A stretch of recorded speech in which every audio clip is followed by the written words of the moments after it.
Hello વિદ્યાર્થી મિત્રો, વેદ digital એજ્યુકેશનમાં હું સુત્રિયા જય આપનું હાર્દિક સ્વાગત કરું છું.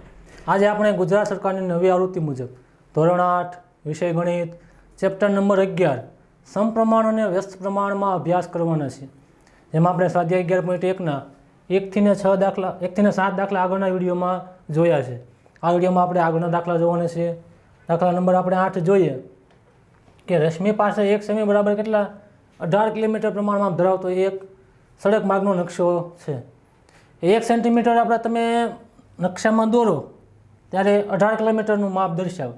લંબાઈ કેટલી 1 સેન્ટીમીટર અને માપ કેટલો દર્શાવે 18 કિલોમીટર. હવે જો તે આ સડક પર 72 કિલોમીટરનું અંતર કાપે છે, 1 સેન્ટીમીટરની લંબાઈ ધરાવતી દોરે લીટી બરાબર, ત્યારે કેટલું 18 કિલોમીટરનું માપ દર્શાવે. 18 કિલોમીટર લંબાઈ કેટલી 1 સેન્ટીમીટર. 72 કિલોમીટરનું અંતર કાપે છે તો તેના દ્વારા કાપેલા અંતર નકશામાં કેટલું દર્શાવ્યું હોય. 1 સેન્ટીમીટર બરાબર 18 છે તો 72 કિલોમીટર માટે કેટલું અંતર દર્શાવ્યું છે એ આપણે ગોતવાનું છે. આપણે જોઈએ. હવે જેમ કિલોમીટરમાં વધશે તેમ એની લંબાઈમાં પણ વધારો થાય છે. 18 કિલોમીટર દર્શાવે ત્યારે 1 સેન્ટીમીટર, 72 દર્શાવે ત્યારે હજી વધશે. તો આ બંને એકબીજાને કેવો થશે સમપ્રમાણમાં. 18માંથી હજી ઘટશે 9 થશે તો 0.5 થઈ જશે. એમ જેમ ઘટશે એમ લંબાઈ પણ ઘટશે અને વધશે સડક કિલોમીટરનું અંતર તેમ લંબાઈ પણ વધશે. તેથી એકબીજાને કેવા થશે સમપ્રમાણમાં. તો આપણે લખી નાખવાનું આપેલી સ્થિતિ સમપ્રમાણમાં છે.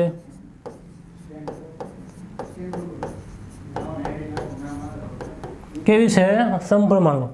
હવે આપણે લખી નાખીએ લંબાઈ અને અંતર. લંબાઈ શેમાં છે સેન્ટીમીટરમાં, અંતર કિલોમીટરમાં બરાબર. હવે 1 સેમી લંબાઈ હોય ત્યારે 18 કિલોમીટરનું માપ દર્શાવે છે બરાબર. તો 72 કિલોમીટર અંતર કાપે ત્યારે કેટલી લંબાઈનું માપ દર્શાવશે તો કે 72 આપેલા છે. 72 કિલોમીટરનું અંતર કાપે છે ત્યારે કેટલી લંબાઈનું માપ દર્શાવે છે એ આપણે ગોતવાનું છે. આ માપ ગોતવાનું છે. આપણે નામ આપી દઈએ આને x1 y1 x2 y2. તો આપણે x2 મેળવવાનો છે બરાબર. અને આપેલી સ્થિતિ કેવી છે સમપ્રમાણમાં, તેથી બંનેનો ગુણોત્તર કેવો થશે સમપ્રમાણમાં એટલે સરખો હશે. x1/y1 બરાબર x2/y2. આપેલી સ્થિતિ સમપ્રમાણમાં હોવાથી બંનેનો ગુણોત્તર કેવો થાય સમાન. x1/y1 બરાબર x2/y2. હવે આપણને x1 આપી દીધો છે 1, y1 તો કે 18, x2 મેળવવાનો છે y2 તો કે 72 બરાબર. x2 આપણને મેળવવાનો છે, y2 આપણને આપી દીધો કે 72 કિલોમીટરનું અંતર કાપે ત્યારે પ્રમાણ માપમાં છે નકશામાં કેટલા સેન્ટીમીટર લંબાઈનું થયું છે આપણે મેળવવાનું છે. તો x2 આપણે મેળવવાનો, y2 આપણને આપેલો છે. તેથી હવે 72 છે એ ભાગાકારમાં છે અને જમણી બાજુ છે, ડાબી બાજુ જશે તો ગુણાકારમાં 72 ગુણ્યા 1/18 બરાબર x2. તેથી x2 બરાબર 72 ગુણ્યા 1/18. તેથી x2 બરાબર 72 ભાગ્યા 18. હવે 72 ભાગ્યા 18 કરીએ. 18 ચોક 72, સીધા છેદ ઉડશે બરાબર. x2 બરાબર કેટલા મળ્યા 4 સેન્ટીમીટર. કે આ સડક પર 72 કિલોમીટરનું અંતર કાપે છે તો તેના દ્વારા કાપેલ અંતર નકશામાં કેટલું દર્શાવ્યું છે 4 સેન્ટીમીટર. તો આપણે નીચે લખી નાખવાનું તેના દ્વારા નકશામાં દર્શાવેલ અંતર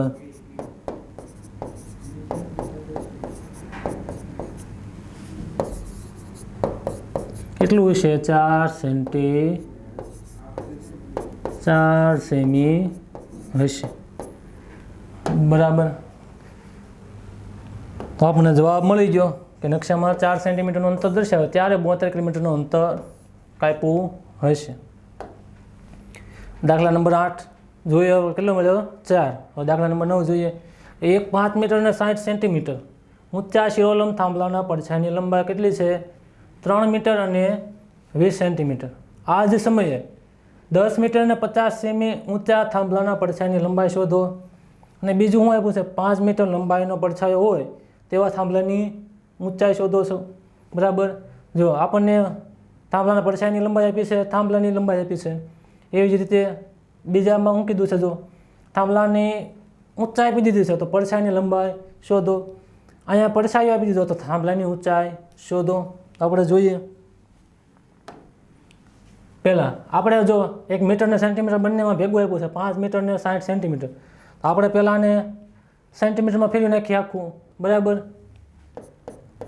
કે 5 મીટર વત્તા 60 સેન્ટીમીટર આપણને આપેલું છે. 1 મીટર બરાબર આપણને ખબર છે 100 સેન્ટીમીટર થાય. તો 5 મીટર બરાબર 500 સેમી પ્લસ 60 સેમી કેટલું મળ્યું? 560 સેમી, બરાબર. બીજી લંબાઈ આપણે 3 મીટર 20 સેમી. 3 મીટર વત્તા 20 સેમી. 1 મીટર બરાબર 100 સેન્ટીમીટર, તો 3 મીટર બરાબર 300. 300 પ્લસ 20 તો કે 320 સેન્ટીમીટર. હવે 10 મીટર ને 50 સેમી આપ્યું છે.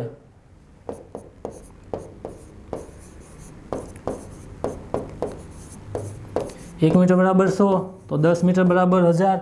1000 વત્તા 50 તો 1050 સેન્ટીમીટર. અને અહીંયા આપણને 5 મીટર લંબાઈનો પડછાયો છે. કેટલી છે? 5 મીટર.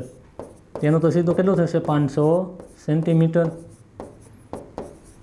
તો આપણને મીટર અને સેન્ટીમીટર બંનેમાં માપ આપેલા હતા, એમાંથી આપણે સેન્ટીમીટરમાં માપ ફેરવી દીધા, બરાબર. હવે જેમ થાંભલાની ઊંચાઈ વધે છે તેમ પડછાયાની ઊંચાઈમાં કેવો થાય? ઘટાડો થાય છે, બરાબર. 10 મીટર 50 સેમી ઊંચા થાંભલાના પડછાયાની લંબાઈ શોધવાની છે. તો જેમ આ વધતી જશે પડછાયાની લંબાઈ ઘટે છે, તો બંને એકબીજાને કેવા થશે? સમપ્રમાણમાં. તો આપણે હવે લખી નાખીએ કે આપેલી સ્થિતિ કેવી છે? સમપ્રમાણમાં. આપેલી સ્થિતિ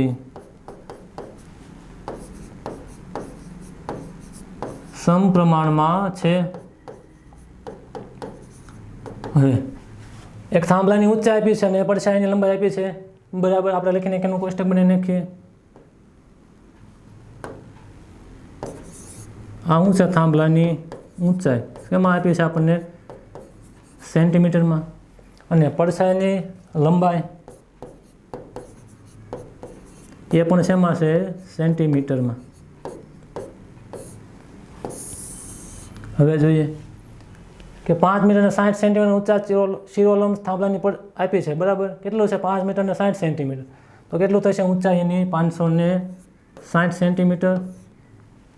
તારે પડછાયાની લંબાઈ કેટલી છે? 3 મીટર ને 20 સેન્ટીમીટર, એટલે કે 320 સેન્ટીમીટર, બરાબર. પેલું કીધું છે કે 10 મીટર ને 50 સેમી ઊંચા થાંભલાની ઊંચાઈ કેટલી આપી છે? 10 મીટર ને 50 સેન્ટીમીટર, એટલે 1050 સેન્ટીમીટર થશે. મીટરને આપણે સેન્ટીમીટરમાં ફેરવી નાખશું એટલે તો પડછાયાની લંબાઈ શોધો, તો આપણે આ મેળવવાનું રહેશે. અને બીજું એમ જ કીધું કે 5 મીટર લંબાઈનો પડછાયો આપ્યો છે. હવે પડછાયાની લંબાઈ આપી કેટલી છે? 5 મીટર, એટલે 500 સેન્ટીમીટર થશે. તો થાંભલાની ઊંચાઈ મેળવવાની એક આ મેળવવાનું છે. તો આપણે હવે નામ આપી દઈએ આને x1 y1 x2 y2 x3 y3. તો આપણે એક x3 મેળવવાનું છે ને એક y2 મેળવવાનું છે, બરાબર. તો આપણે પહેલાં મેળવી લઈએ x2. બંને એકબીજાને કેવા છે? સમપ્રમાણમાં છે, એટલે બંનેનો ગુણોત્તર કેવો હોય છે? સમાન. તો આપણે લખી શકીએ કે x1/y1 બરાબર x2/y2 બંને સમપ્રમાણની સ્થિતિમાં છે એટલા માટે બંનેનો ગુણોત્તર સમાન થાય, તેથી x1/y1 બરાબર x2/y2. x1 આપણને આપ્યું છે કેટલું આપ્યું છે 560 છેદમાં y1 આપણને આપ્યું છે 320. આપણે x2 આપણને આપી દીધું કેટલું છે 1050 અને y2 તો આપણે મેળવવાનો છે બરાબર. હવે y2 છે અહીંયા કેવા છે ભાગાકારમાં છે, જમણી બાજુ છે, ડાબી બાજુ જાય તો ગુણાકારમાં y2 ગુણ્યા 560 ભાગ્યા 320 બરાબર 1050. આ એક શૂન્ય કેન્સલ, તેથી y2 બરાબર હવે 32 છે ડાબી બાજુ છે, જમણી બાજુ જશે તો ગુણાકારમાં 1050 ગુણ્યા 32 છેદમાં આ 56 છે ગુણાકારમાં છે, જમણી બાજુ જાય છે તો ભાગાકારમાં 7 અઠ્ઠા 56 4 અઠ્ઠા 32 તો 8 8 કેન્સલ, 15 સત્તા 105 ને એક શૂન્ય વધ્યો 150. y2 બરાબર કેટલા મળ્યા 150 ગુણ્યા 4. હવે તમે 150 ગુણ્યા 4 કરશો તો 15 ચોક 60 કેટલો મળશે 600 સેમી.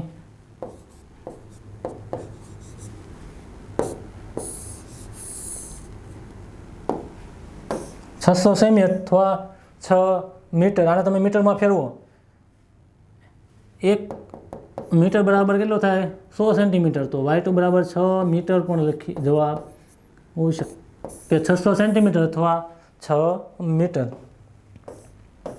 બરાબર. કે જો 5 મીટરને 60 સેમી ઊંચાઈ હોય ત્યારે પડછાયાની લંબાઈ કેટલી થઈ 3 મીટરને 20 સેન્ટીમીટર.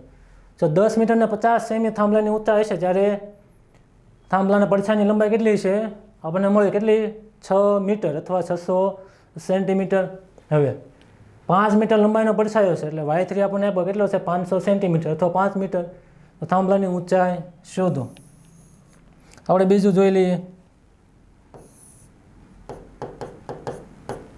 તો x1/y1 બરાબર x3/y3. આ બધી સ્થિતિ સમપ્રમાણમાં છે એટલા માટે બંનેના ગુણોત્તર સમાન મળશે.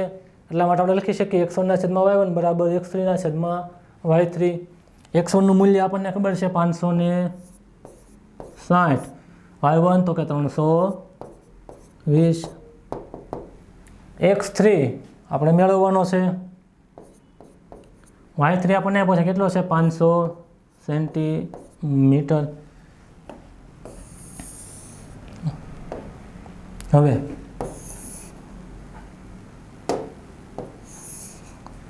અહીંયા જો 500 છે કે જમણી બાજુ છે અને ભાગાકારમાં છે, ડાબી બાજુ આવશે તો ગુણાકારમાં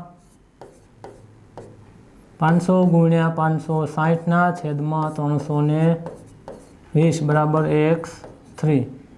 આપણે x3 બરાબર લખી શકીએ. હવે એક શૂન્ય કેન્સલ, 500 ગુણ્યા 56 છેદમાં 32 બરાબર. તેથી x3 બરાબર 500 ગુણ્યા 7 અઠ્ઠા 56 અને 4 અઠ્ઠા 32 તો 8 8 કેન્સલ. હવે x3 બરાબર 500 ભાગ્યા 4 કરશું કેટલા મળશે 125. જો ના ખબર પડે તો તમારે રકમા કરી લેવાનો 4 એકા 4 1 અને 2 ઉપરથી આવ્યા શૂન્ય, 4 દુ 8 2 ઉપરથી આવ્યા શૂન્ય, 4 પંચા 20 કેટલો મળે x3 500 ભાગ્યા 4 કરશું તો 125 ગુણ્યા 7. હવે 125 ગુણ્યા 7 કરીએ,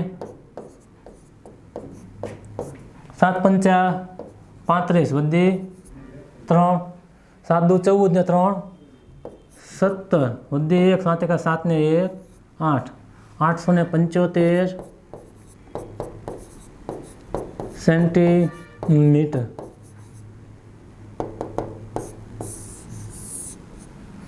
હવે અને આપણે મીટરમાં ફેરવવું હોય તો કેટલો થશે? 8 મીટર ને 75 સેન્ટીમીટર.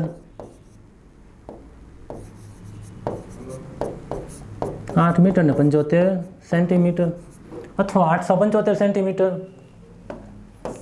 તમને શું કીધું હતું કે પડછાઈની લંબાઈ આપી હતી 500 સેન્ટીમીટર. જ્યારે થાંભલાની ઊંચાઈ મેળવો તો આપણને પડછાઈની લંબાઈ 500 સેન્ટીમીટર આપી હોય ત્યારે થાંભલાની લંબાઈ કેટલી થશે? 875 સેન્ટીમીટર અથવા 8 મીટર ને 75 સેન્ટીમીટર. બરાબર.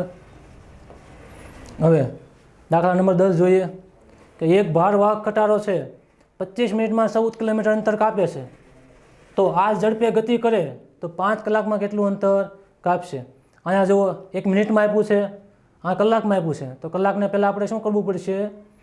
મિનિટમાં ફેરવવું પડશે, પછી આપણે એનું મેળવી શકીએ. 1 મિનિટમાં ને 1 કલાકમાં આપણે હોય તો આપણે ફેરવી શકીએ, જવાબ લાવી શકીએ નહીં. તો આપણે બંનેને એક એકમમાં ફેરવવું પડશે. કાં મિનિટમાં ફેરવીએ કાં કલાકમાં ફેરવીએ. બરાબર.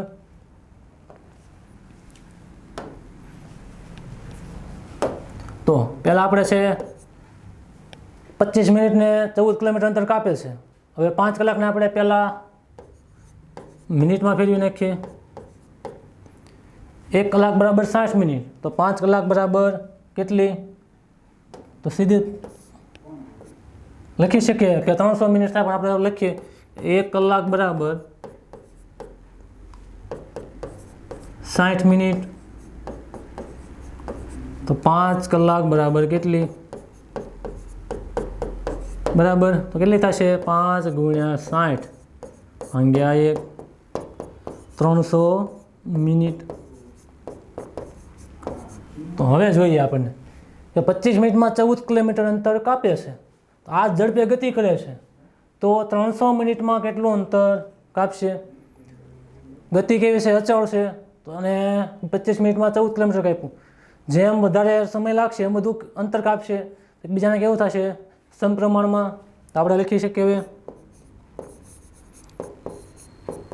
આપેલી સ્થિતિ કેવી છે? સમપ્રમાણમાં છે.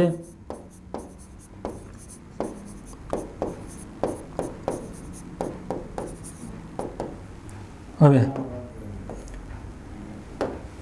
આપણે સમય અને અંતરનું આપણે કોષ્ટક બનાવી નાખીએ. સમય અને અંતર. સમય શેમાં છે? મિનિટમાં. અંતર શેમાં છે? 14 કિલોમીટર. આપણને કિલોમીટરમાં આપ્યું છે. બરાબર.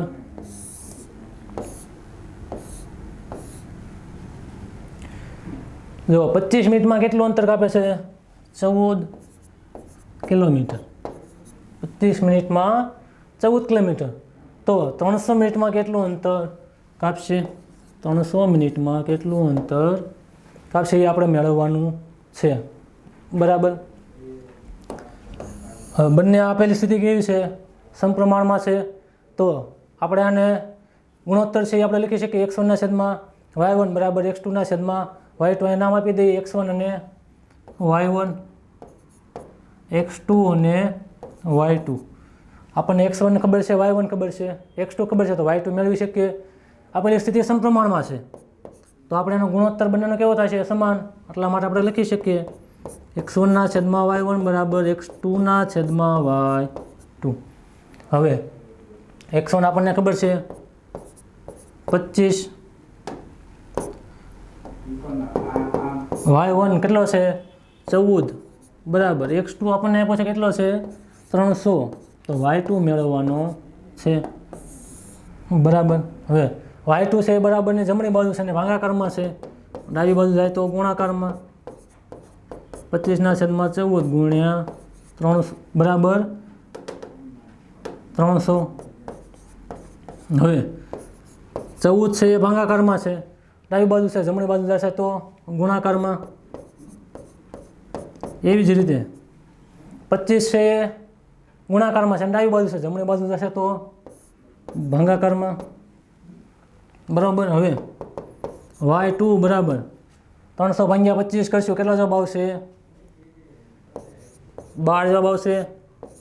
25 એકા 25 કેટલા વધ્યા? 5 25 2 50 કેટલો જવાબ આવ્યો 12 350 25 કહેશો તો 12 ગુણ્યા 14 હવે 12 ગુણ્યા 14 કરી નાખીએ 1 ગુણ્યા 2 1 ગુણ્યા 1 એટલે 1 4 2 8 ને 4 1 4 કેટલો આવ્યો 168 168 કિલોમીટર અંતર કાપશે બરાબર. તો જ્યારે 300 મિનિટ લાગશે જ્યારે કેટલું 168 કિલોમીટર અંતર કાપશે. જો 25 મિનિટમાં 14 કિલોમીટર અંતર કાપતું હોય તો 300 મિનિટમાં 168 કિલોમીટર અંતર કાપશે બરાબર. તો અહીંયા આપણો સ્વાધ્યાય છે એ પૂર્ણ થાય છે. હવે પછીનું છે આગળના વિડીયોમાં જોઈશું. થેન્ક યુ વિદ્યાર્થી મિત્રો.